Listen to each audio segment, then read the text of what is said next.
안녕하세요. 문풀 강선생입니다. 요 며칠 전에 고등학교에서 수능 모평이 한 번 있었는데 고등학교 1학년 3월 모평은 중등 전체 내용을 다루고 있거든요. 그래서 중등 심화 문제, 뭐 최상이나 A급에 있는 심화 문제와 수능형 스타일의 심화 문제, 뭐 킬러 문제라고 할 수도 있죠. 30번 문제는 어떤 차이점이 있는지를 한번 말씀드리면 좋을 것 같다 생각이 들어서 가져와 봤습니다. 자, 일단은 중등 심화 교재에서 만나는 문제들이 어떤 특징을 가지고 있는지 한번 살펴보도록 하겠습니다. 자, 요건 최상에 있는 문제인데 그 3스텝 7번, 8번 제일 마지막에 있는 두 개의 챌린지 문제입니다. 문제를 풀 필요는 없어요. 어떻게 난이도가 올라가는지만 살펴보도록 하겠습니다. 자, 피타고라스 정리를 쓰는 것인데 피타고라스 정리를 입체에다 쓰고 있어요. 즉 우리가 2차원 평면에서 피타고라스를 자유롭게 많이 다뤄보던 것을 3차원으로 이제 적용하는 공간을 바꿔주면 난이도가 상승하는 거죠. 특히 아이들이 손쉽게 상상하지 못하는 복잡한 형태로 제시가 된다면 이런 회전체가 제시가 된다면 난이도가 올라가는 게 맞습니다. 자, 그러면은 피타고라스를 어떻게 적용할 것인가에서 난이도가 상승하거나 혹은 다른 형태로는 피타고라스를 한 번, 두 번, 세 번, 여러 번 적용해서 조합해서 미지수를 섞어서 구하는. 그런데 공통점이 뭐예요? 피타고라스를 써야 된다는 건 아이들이 알고 있어요. 이 단원에서 나온 문제니까 우리가 피타고라스 단원 문제를 풀고 있으니까 피타를 써야지. 그럼 어떻게 쓸지를 고민을 좀 많이 해보면은 어떻게든 풀리는 문제, 유연하게 풀든 노가다를 풀든 피타고라스를 써야 된다라는 거. 그리고 다른 여러 가지 접근법이 나오지는 않습니다. 피타를 써서 쭉 파고 들어갔을 때 답을 찾을 수 있는, 즉 풀이가 한 가지 혹은 많아도 한두 가지인데 대부분 외통인 경우가 많습니다. 그에 비해서 수능형 문제는 어떤 차이가 있냐면은 문제가 이제 보이는데 굉장히 어렵죠? 네. 언뜻 보기에도 난이도가 상당해 보입니다. 음, 일단은 원하고 삼각형이 이제 제시가 되었는데 내부에 선이 이렇게 복잡하게 그려 있으면은 대부분의 아이들은 이제 겁을 먹고요. 한 60% 이상 그림을 보는 순간에 포기했을 거라고 봐요. 뭐야? 이거 어떻게 구하라는 거야? 특히나 모의고사 이제 첫 번째 경험일 텐데 고등학교 1학년 3월에 시간이 조금 부족할 가능성이 높거든요. 그러면은 풀다가 이건 손도 못 대겠다 하고는 버리고 다른 거 검사하러 가는 친구들이 꽤나 많았을 거라고 생각을 합니다. 자, 일단 뭐 조건을 자세하게 들여다볼 필요는 없고요. 선생님 입장에서 어떤 것들이 보이고 어떤 차이점이 있는지만 간단하게 설명을 드릴게요. 자, 이등변 삼각형이 제시가 되고 내가 목표로 하는 삼각형의 둘레의 길이를 구하라. 그런데 수선이 내려져 있는 걸 보니까 피타고라스 같은 걸 쓸 수도 있을 것 같아요. 그럼 우리가 목표로 하는 것은 이 부분의 길이를 구하는 것인데 조건들이 뭐뭐 보이는지 한번 말씀드려 보겠습니다.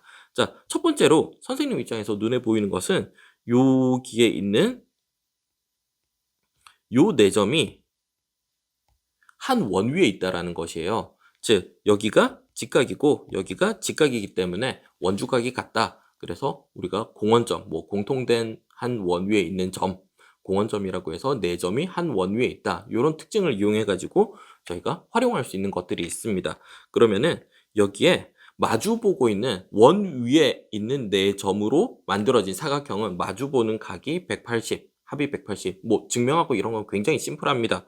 그래서 여기에 있는 동그라미와 x의 합이 180이어서 요 각이 또 동그라미가 되고 이등변이었잖아 원래. 그러면은 여기도 동그라미가 되는 거죠. 그러면은 전체 삼각형도 이등변 삼각형이고 얘도 이등변, 심지어 닮음 이등변, 그리고 그 안으로 들어왔을 때 얘도 이등변임이 쉽게 우리가 찾아낼 수가 있습니다. 그래서 이등변 삼각형의 닮음을 이용해서 길이 찾아 들어갈 수도 있겠다. 이런 생각이 들고요. 혹은 그게 아니라 나는 여기에 길이가 대충 다 주어졌으니까 여기 피타를 한번 써볼래. 피타고라스를 이용해가지고 길이를 다 구해낼 수가 있습니다. 계산을 해보면은 여기가 뭐 7이고 여기가 18이었던 것 같아요. 그래서 뭐 3대 4대 5 직각삼각형이 보이고 또 반복적으로 3대 4대 5가 보이거든요. 그래서 보조선을 조금씩 요렇게 내리면은 어차피 얘도 3대 4대 5라서 이 길이 구할 수 있고 이 길이 구할 수 있고 피타고라스를 여러 번 활용해서 들어가도 문제를 풀 수가 있고 혹은 또 다른 면에서는 나는 여기 길이를 구하고 싶은데 이 길이를 내가 어떻게 구할지 모르겠지만 직각삼각형도 아닌데 이 길이를 내가 하나하나씩 구하는 거는 무리일 것 같다. 그러면은 이 길이랑 이 길이가 뭔가 연관성이 있어 보이는데 내가 이 연관성을 어떻게 찾을 수 있을까? EF를 한번 이어볼까? 그러면은 내가 요 삼각형하고 요 삼각형하고 두 직각삼각형이 닮음이네? 그러면은 내가 이 길이만 구하면은 닮음을 통해 가지고 여기를 파고 들어가 볼 수 있겠구나.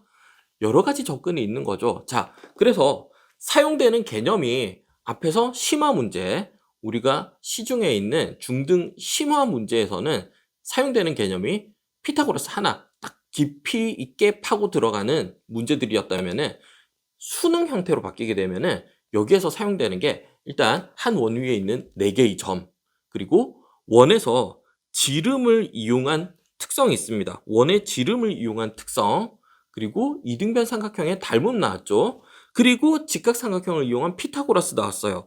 제가 언급은 하지 않았지만 여기에 평행선 그어서 평행선을 이용해 가지고 중선 정리라든지 평행선에 의한 닮음, 요런 것들도 활용을 해서 답을 구할 수가 있습니다.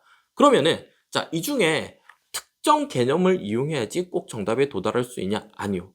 얼마나 조금 더 빠르게 도착하냐, 돌아서 가냐의 차이지 어떻게 해서든 이 중에 있는 것들을 적당히 조합해서 들어가다 보면은 답이 나오게 됩니다. 이게 수능형 문제의 특징이죠. 재료는 여러 개를 줍니다. 쓸 수 있는 재료를 여러 개 주고 그중에 네가 편하고 자신 있는 걸로 접근을 한번 해봐. 그러면은 엮어서 2개, 3개의 개념을 네가 잘 엮어낸다면은 답까지 도달할 수 있어.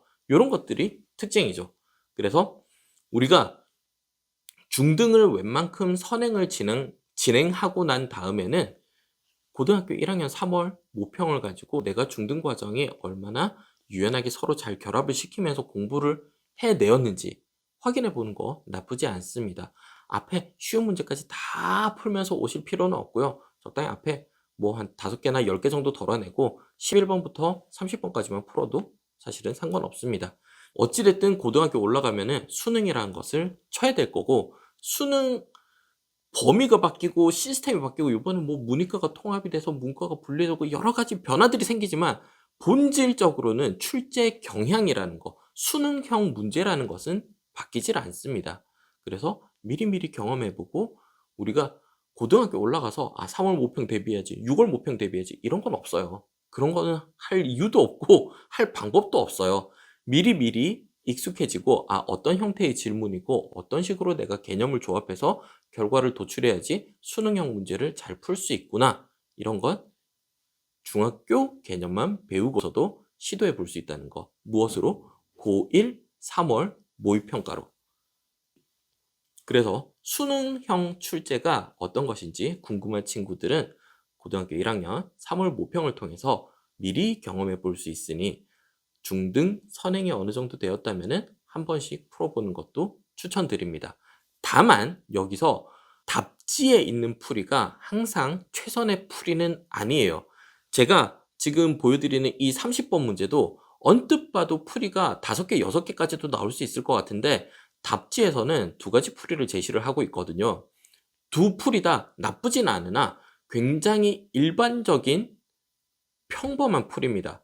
더 유연한 접근법을 사용하지는 않아요. 열심히 계산해 나가면 답을 구할 수 있습니다. 이런 식의 풀이를 제공하고 있기 때문에 어려운 문제, 킬러 문제들은 스스로 조금 더 다른 방식의 접근이 있지 않을까 고민해 보면서 풀면 훨씬 도움이 될 것입니다. 그래서 오늘 심화 문제와 수능형 문제가 어떤 식의 접근법의 차이, 어떤 스타일의 차이가 있는지 한번 말씀드려 봤습니다. 다음 시간에 또 찾아뵙도록 하겠습니다. 시청해 주셔서 감사합니다.